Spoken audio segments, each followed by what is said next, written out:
नमस्कार, आप देख रहे हैं सियासत लाइव और मैं हूं आपके साथ अंशु वर्मा। आज की बड़ी खबर, भारत को मिला नया उपराष्ट्रपति। एनडीए उम्मीदवार सीपी राधाकृष्णन ने विपक्ष के साझा प्रत्याशी और सुप्रीम कोर्ट के पूर्व जज बी सुदर्शन रेड्डी को मात दी है।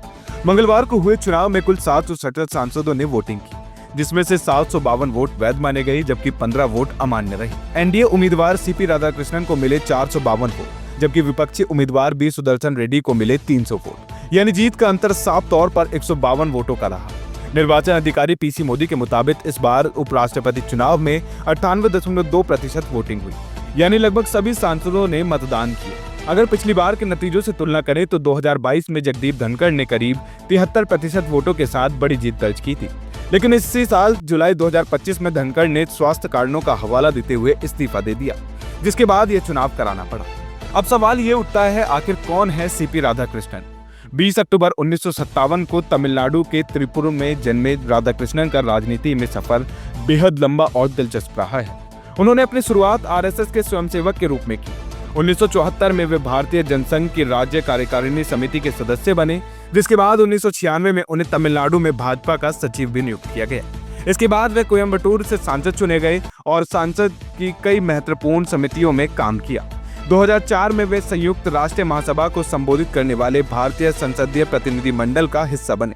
इतना ही नहीं, वे ताइवान जाने वाले पहले संसदीय प्रतिनिधि मंडल के सदस्य भी रहे। 2016 से 2020 तक राधाकृष्णन ने कोची स्थित कायर बोर्ड की कमान भी संभाली। उनके कार्यकाल में भारत से नारियल रेशा का निर्यात रिकॉर्ड 2532 करोड़ रुपए तक पहुंच गया। इसके अलावा वे 2020 से 2022 तक भाजपा के केरल प्रभारी भी रहे। अब बात करते हैं उपराष्ट्रपति चुनाव की प्रक्रिया की।